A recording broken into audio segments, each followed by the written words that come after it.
यज्ञ संपन्न के बाद में सप्तपदी की जो क्रिया है उसको संपन्न करेंगे। आप लोग दोनों जने गृहस्थी में प्रवेश करने जा रहे हो, तो गृहस्थी में प्रवेश करते हुए जो 7 कदम आप यहाँ पे चलेंगे, आप 7 प्रतिज्ञा ले रहे हो, जीवन ले दोनों जने मिलकर, तो ये प्रतिज्ञा को पूर्ण करें और ये प्रतिज्ञा को समझे कि ऐसा करने से इसकी क्या विशेषता है। ठीक है, दोनों पैर बराबर करो। ओम एक विषय विष्णु स्वानायातु। पहला आप करते हैं तो आप विष्णु भगवान से निवेदन करते हैं और विष्णु भगवान से प्रार्थना करते हैं कि हे विष्णु भगवान, एक सुखद गृहस्थी जीवन में, एक हैप्पी मैरिज लाइफ में जब प्रवेश होना है और एक सुखद मैरिज लाइफ चाहते हो, तो उसमें सुख का होना बहुत इम्पोर्टेंट है ना। जब सुख नहीं रहेगा तो आपका मैरिज लाइफ जो है वो डावाडोल हो जाएगा। तो सुख की प्राप्ति कैसे करना है, कैसे सुख को बटोरना है, इसको आप लोग दोनों जने एक दूसरे के साथ में मिल करके और शेयर करके परस्पर अपने जीवन का निर्वाह करें। इसमें विष्णु भगवान आपकी सहायता करें। ठीक है, नेक्स्ट में ओम द्वि ऊर्जे विष्णु स्वानायातु। ठीक है, दूसरे पग में जब आते हो तो एक मैरिज में, एक सुखी गृहस्थी जीवन में एनर्जी होना। ठीक है, ऊर्जा माने एनर्जी, शक्ति होना बहुत इम्पोर्टेंट है। तो शक्ति तब मिलेगी जब आप अच्छे भोजन करें, टाइम समय पर जागेंगे, समय के साथ में काम करें, समय के साथ में सोएं। ठीक है, तब एनर्जी मिलेगी। ऐसे नहीं है कि काम धंधा करके और नहाए धो के और फिर कहीं चल दो फ्रेंड्स के साथ नमूना पे और 2-3 बजे सवेरे लौट के आओ, फिर बासी खाना खाओ, तो इसमें शरीर में ये एनर्जी नहीं लगता है ना। तो समय के साथ में सब क्रिया करें, सोच समझ कर नाउ बोलो, सुनो यार, बराबर करो। नेक्स्ट में ओम त्रीनीलास कुशाया विष्णु स्वानायातु। हर एक अवस्था में, ये कन्या अभी तक इस आंगन में रही, लेकिन यहाँ से अब आपकी उत्तरदायित्व होगी, तो यहाँ से इनकी हर एक अवस्था में तुम इनका देखभाल करोगे और हर एक प्रकार से इसको सुख स्मृति रखने के लिए, इसको खुशहाल रखने में अपना यत्न करोगे। ठीक उसी प्रकार से 22 बेसा। ठीक है, बराबर करो। चौथे में ओम चत्वारि वयो भवस्मु विष्णु स्वानायातु। जीवन के संदर्भ में धर्म, अर्थ, काम और मोक्ष ये प्राप्ति करने के लिए, जीवन जो मिला पुरुषार्थ करने के लिए। ठीक है, धर्म करो समय समय के साथ में, फिर अच्छे नौकरी धंधा करना, फिर सुखपूर्वक प्रजा की उत्पत्ति करना और अंततः भगवान को ध्यान करते हुए मोक्ष की प्राप्ति करने, यानी कि लिबरेट होना, ये संसार से ऊपर उठना। इसके लिए आप परस्पर विष्णु भगवान के एकाग्र होकर के और अपना जीवन का निर्वाह करें। ठीक है, नेक्स्ट में आओ। ओम पंचम पशुभ्या विष्णु स्वानायातु। ठीक है, मेरे तो नहीं मालूम मोलोलो में गाय बैल बकरी इत्यादि है कि नहीं, लेकिन अगर कुछ है तो गौ माता की सेवा करो, गौ माता की पूजा करो और उससे जो भी कुछ मिले उसकी सुख जो है उसको इस्तेमाल करो, यूज करो, अपने जीवन को खुशहाल और सुखमय बनाओ। ठीक है, नेक्स्ट ओम षडश्रीतुम भव विष्णु स्वानायातु। हमारे वैसे तो अगर आप ओवरसीज में कह रहोगे तो वहाँ पे 4 प्रकार के मौसम है, लेकिन हमारे संस्कृति में 6 प्रकार के मौसम है। जैसे जैसे मौसम है, हर एक मौसम के मुताबिक में अपना जीवन का निर्वाह करोगे। ठीक है, बराबर करो। नेक्स्ट में आओ। ओम सप्तम भाव सखा विष्णु स्वानायातु। 6 कदम आपने पहला से 6 कदम जो चला, अभी तक आप एक दोनों परस्पर पति पत्नी की बातें चल करके आए हो, लेकिन आप जो 7वें कदम में तुम धरे हो, तो यहाँ पर आप पति पत्नी नहीं, एक अच्छे दोस्त, एक मित्र की बात। ठीक है, एक पत्नी के लिए उसके पति और एक पति के लिए उसके पत्नी, ये परस्पर दोनों सबसे अच्छे और ग्रेटेस्ट फ्रेंड बताएंगे। एक दोस्त के साथ में जैसे अपना सब कुछ शेयर करते हो, सुख दुख शेयर करते हो ना, उसी प्रकार से अपनी पत्नी के साथ में भी। और बेटे आप भी अपने पति के साथ में अपना जो सुख दुख उसको शेयर करो। तो दोस्त की तरह रहोगे, फ्रेंड्स की तरह रहोगे, जीवन में मिठास बना रहेगा। ठीक है, आप थोड़ा आगे आओ और इधर सूर्य भगवान की तरफ घूम जाओ, हाथ जोड़ करके सूर्य भगवान का नमस्कार करो। ओम कृष्ण रजसा भारतो मनुष्यं च हिरण्या देवानानि भुवनानि पश्यन् ग्री सूर्य देवताभ्यो नमः। नमस्कार कर सूर्य भगवान का। और सूर्य भगवान का नमस्कार करते हुए सूर्य भगवान से कुछ सीखो। सूर्य भगवान क्या सिखा रही है?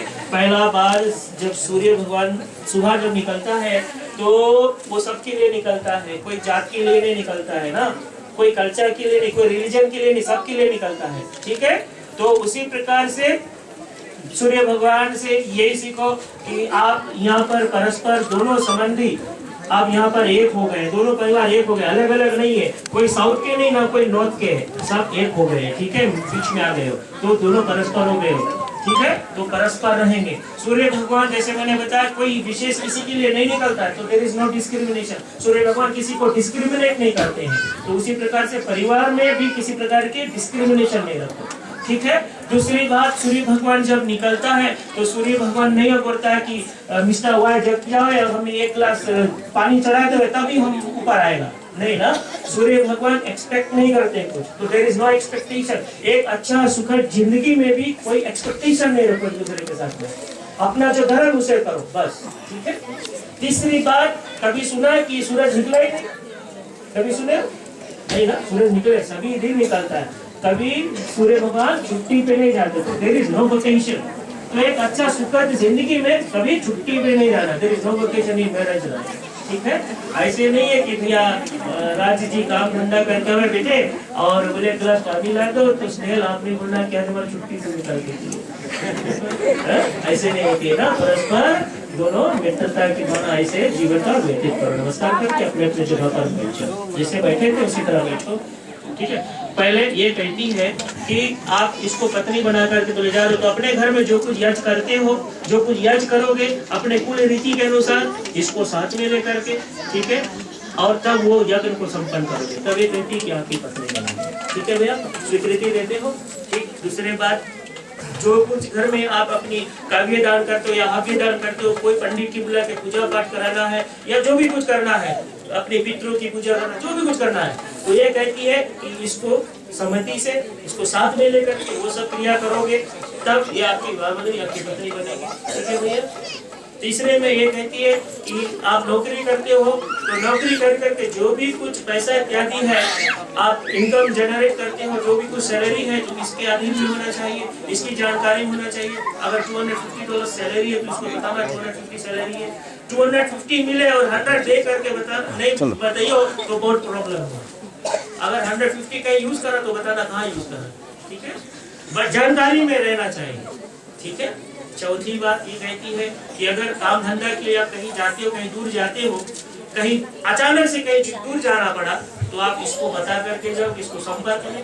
ठीक है, और अगर नहीं बता पाए कोई कारणवश तो मोबाइल फोन है, अभी तो फैमिली फोन है, डबल फोन में एक पोस्ट में, एक इसके दे देना, तुम रखना सिंपल पोस्ट में, कहीं भी रहना वहीं से फोन करके बता देना कि आप किसी कारणवश नहीं आ पा रहा। मतलब ये है कि शायद इनके ऊपर कोई इमरजेंसी हो जाए या कोई प्रॉब्लम हो जाए तो आपको कांटेक्ट कर सकते हैं, या आपके ऊपर कोई मुसीबत आ गई तो कम से कम ये तो जाने कि आप गए सुबह और पहुंच गया लम्बासा, तो ये इसके मालूम रहे कि आप कहाँ है एटलीस्ट। ठीक है भैया, ये मतलब इनका यही है और कोई बात नहीं है। आगे चल कर ये बताती है कि अगर ये अपने दोस्तों के साथ में बैठी है, अपने सहेलियों के साथ में, फ्रेंड्स के साथ में अगर बैठी है, तो तुम वहां पे आकर के गुस्सा नहीं झाड़े लगना, सबके सामने आए के तन के नहीं खड़े हो जाना और इनके ऊपर गुस्सा कर उठना। अगर कुछ बोलना है तो साइड में बुला लो, सिग्नल करके। लेकिन सबके सामने नहीं, अगर इनके सबके सामने बेइज्जती करोगे तो इनका फ्रेंड्स क्या सोचेंगे ना, उनके निगाहों में बुरा लगेगा, फिर बाद में इनको बुरा लगेगा, फिर घर में लड़ाई होगी, उसके सामने हमारी बेइज्जती कराई है, तो ऐसा नहीं होना चाहिए। ठीक है भैया, जो भी कुछ करना है परस्पर, मैंने बताया कि फ्रेंड्स की बात की। ठीक है, और लास्ट वाला सबसे बड़ा प्रॉब्लम ये खड़ा हुए है, जितना भी फैमिली में प्रॉब्लम्स हुए यही के कारण हुए। ये आपकी विवाह करके ले जा रहा हो तो ये आपकी क्या हुई जी, पत्नी हो गई ना। इसे पत्नी की तरह। अगर इसकी उम्र के मिले सब तो आप उसको किस रूप से देखोगे जी? बहन जी। इससे बड़ी अगर कोई मिल जाए तो किस रूप से देखोगे? हाँ, इससे बड़ा कोई मिल जाए दूसरे से राम राम भाई। और इससे छोटा मिल जाए बेटी की तरह। बड़े सुंदर शुभ विचार भैया के, जोरदार ताली दो भैया के लिए। और इसी तरह निभाना भी, बस खाली टाइम पास नहीं करना, बाद में फिर प्रोग्राम नहीं, ठीक है ना? तो इस बात को मानिए, हो बड़ी खुशी की बात है कि ये तथ्य को आपने जाना, इसको समझा। एक में बेटा राज जी कहते तुमने तो इतना लंबा लिस्ट दिया, इसके तो पसीना छूटे, कुछ चाय पानी अगर पीना चाहो तो मंगा लो। इनके केवल 4 वचन हैं, इन 4 वचनों को आप विधिवत सुनो, श्रवण करो। और वो कहते हैं कि इसको आप मान्यता दोगी तो आपको अपनी धर्म पत्नी बना देंगे, ठीक है?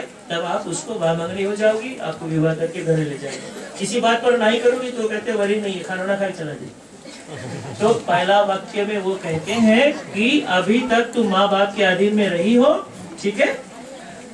यहाँ से जब तुम ओलोलो जाओगे, हम जनता में बहुत जंगल है और शायद वहाँ पे चौहा चादर भी होगी, तो ये मोदी जी बता रहे हैं आपको कि अकेले जंगल में नहीं जाना।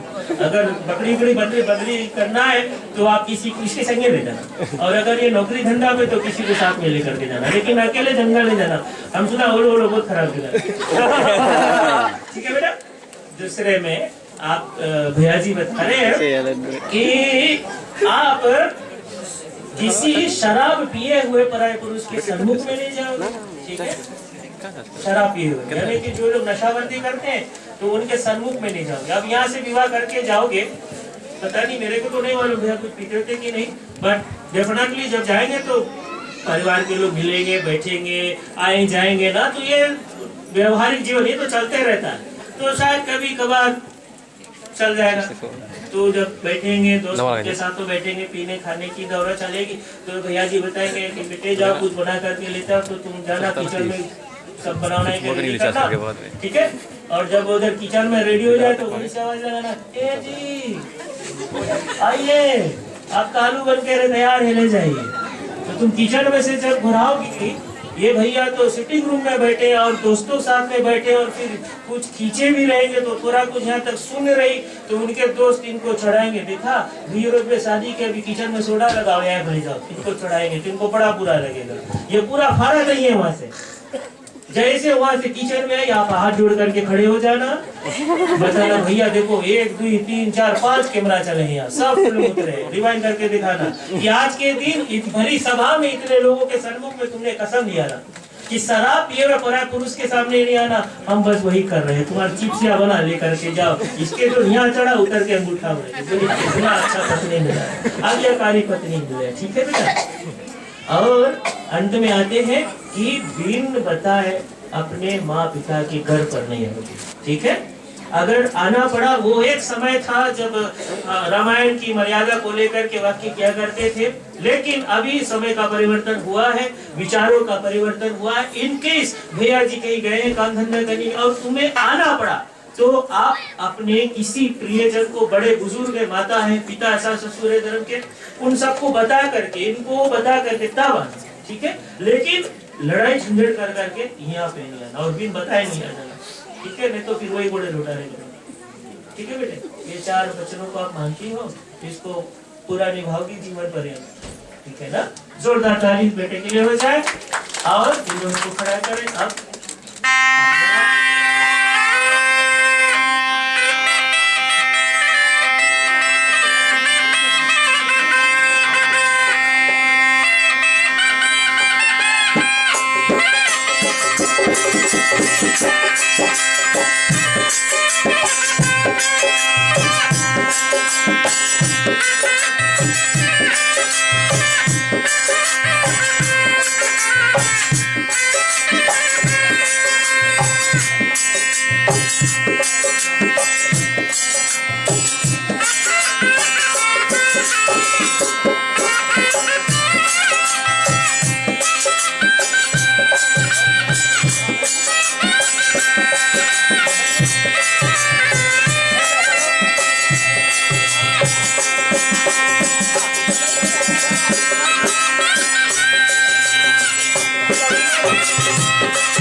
ये जो ताली आप लोगों के पास में आ रही, फूल अक्षत आप लोगों के हाथों में आ रहा है।